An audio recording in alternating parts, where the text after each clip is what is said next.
Господи, Исусе Христе, Сине Божи, помилуй меня грешного.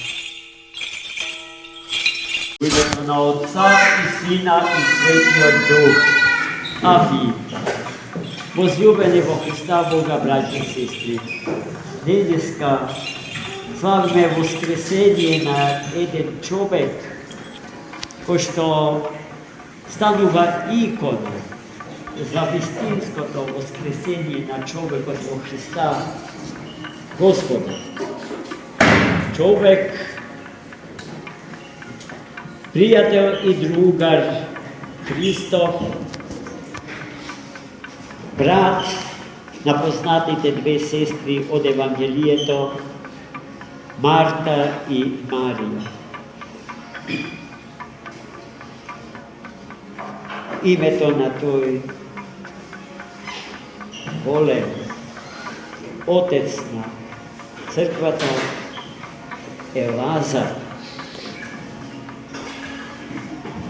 И за неговото воскресение обично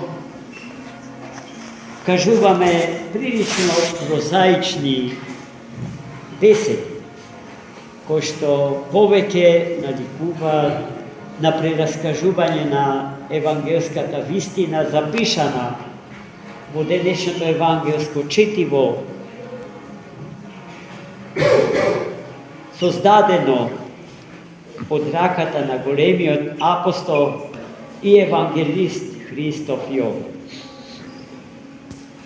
Свети Григори Палама во 14 век безсомнежно еден од најумните богомислени философи на Светата Црква Христова се обидува да излезе надвор од прозаичните рамки на беседите што во денешен ден ги слуша. И тој почнува на еден прилично неверојатен начин. Ја почнува својата беседа за воскресението Лазарево. И вели вака: зар не можеше Господарот на животот и на светот, без никаков шум, без никакви манифестации, по силата на својата божествена волја, да го дигне Лазара од гробот? Можеше. Затоа не требаше ништо да се каже гласно, никому ништо да се заповеда. Никој од луѓето да стојат зачудени за цело она што со очите своји ќе го видат и со ушите своји ќе го слушат.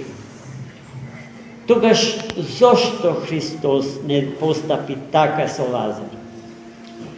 И светиот Григори Палама добро забележува заради нас луѓето. Зашто ние сакаме и да го видиме тоа, и да го чуеме, и доколку не го видиме и не го чуеме, веднаш го ставаме во графата на сомнител. Затоа Христос најпрво остави Лазар да умре. Иако сестрите Марта и Марија му кажа: Господи, нашиот брат е тешко болен, ќе умре. И Христос, уште пред да се случи неговата смрт, им кажа дека смртта на Лазара нема и болеста негова нема да биде за умирање Лазарево, туку за преку неговата смрт да се покаже, да се открие, да се пројави силата Господа. И затоа тој, пред да се случи смртта Лазарева, го напушти тој дел од светата земја. И потоа чу Абел дека Лазар умре. И поминаа неколку дни откако Лазар умре и беше погребен, за Христос да ги собере учениците своји и да им каже: ајде, деца мои, одиме во домот Лазар. Лазар заспа. Христос не им кажа веднаш зашто се работи. А учениците наивно тоа Христово кажување го примија и го разбра како нешто добро што се случува со Лазара. Ако заспал, тогаш јасно е дека ќе оздраве. Тоа се коментарите на ученици. И потоа, откако Христос разбра дека учениците не го разбрале добро, најдиректно им кажа дека Лазар умре. И отидоа. Отидоа во домот Лазарев, се видоа со сестрите и двете, една независно од друга, му ја дадоа истата забелешка: ако беше тука, учителе, нашиот брат немаше да умре.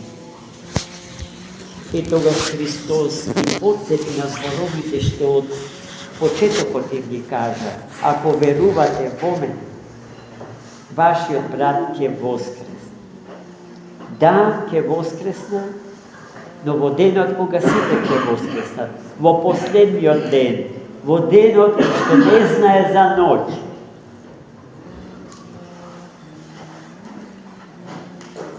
И тргна на кај гробот Лазаров. И Христос ги праша: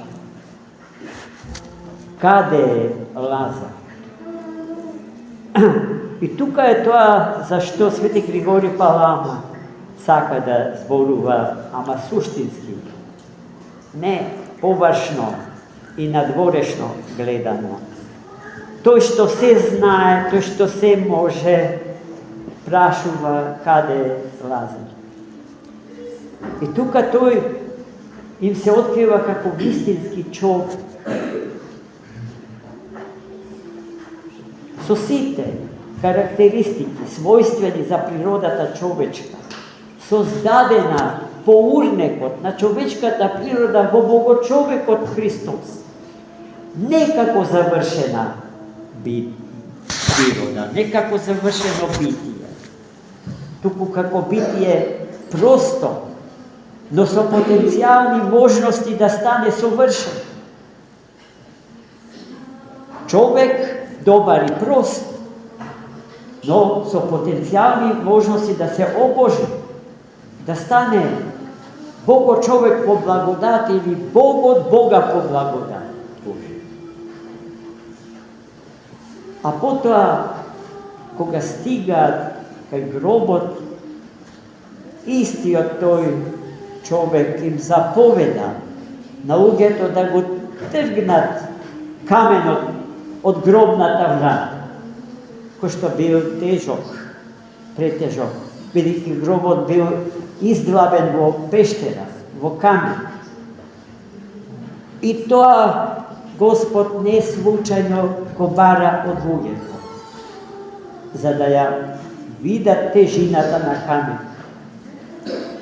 Да сватат дека таа тежина и непробојност е претешка за каква годе манипулација. И тие отишле, ја тргнале гробната плоча и се судриле со тоа што ја издава смртта и незиното разорно дејство.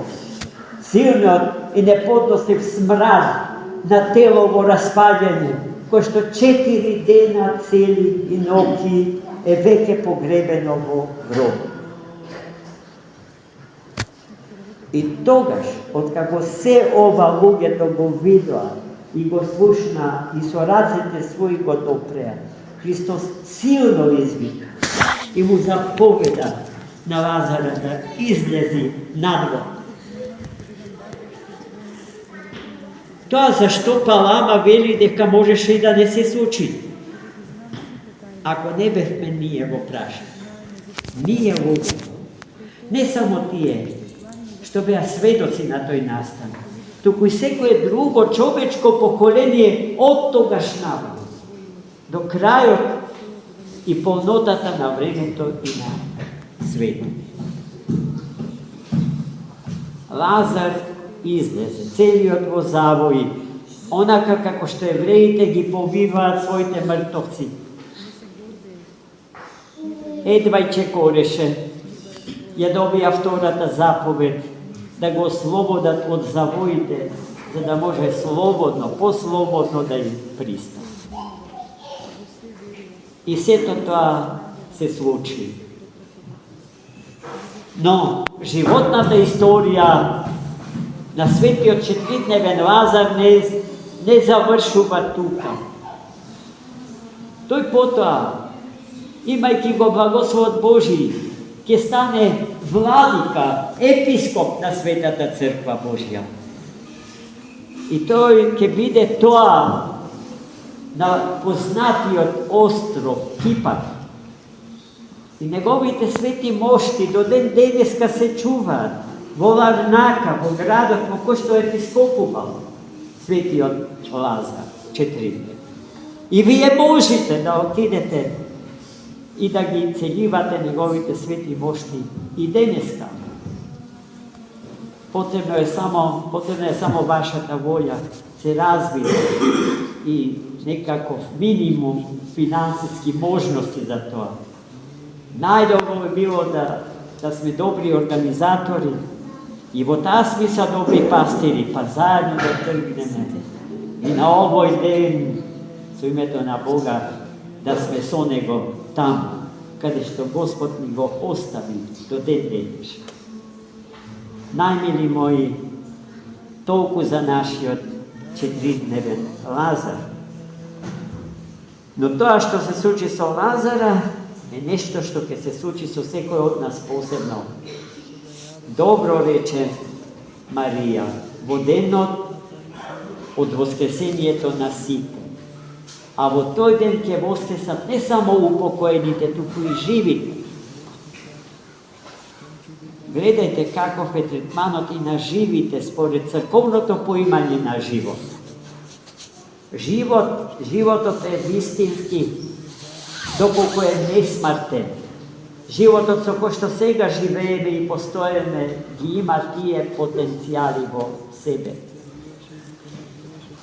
Но нивната реализацијата на тие можности на човечката природа е нешто што ќе трае и сите вечности. Зашто критериум за нас луѓето е бил и за секојаш ќе остане Богочовекот Христос, нашата алфа и омега. Тој, личноста негова, богочовечка, која што е неисцрпна и не можно да биде до крај и конечно реализирана, ама е можно да се реализира ни сите вечности. Амин. За многу. Симон одговори и рече: мислам оној кому повеќе му простил.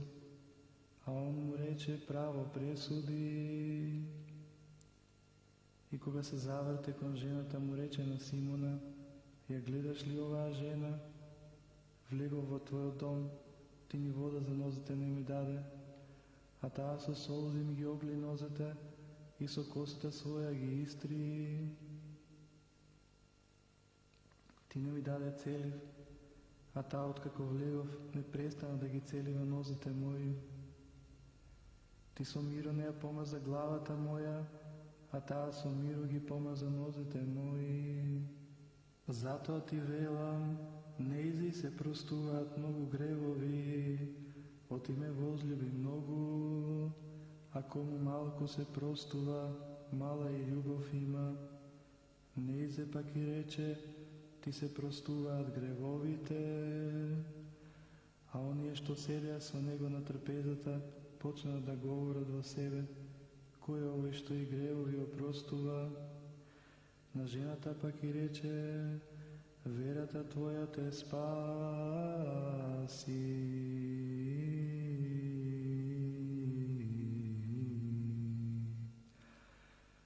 оди си со мир.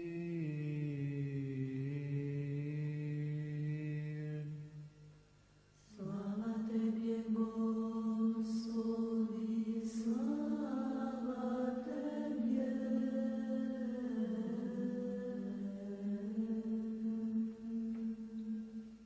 Ти благодариме, Господи Боже на силите, кој ни удостои сега да застанеме пред Твојот свет жртвеник и да припаднеме кон Твоето милосрдие за нашите гревови и за незнанието на народот. А и на оние што со нас се молат, дарува им Боже преуспевање во животот и во верата и во разумот духовен. Дај им на оние што секогаш со страв и љубов Ти служат, без вина и без осуда, да се причестат со светите Твои тајни, да бидат достојни на Твоето небесно царство. Премудрост, та секогаш чувани по Твојата власт, Тебе слава да Ти вознесуваме, на Отецот и Синот и Светиот Дух, сега и секогаш.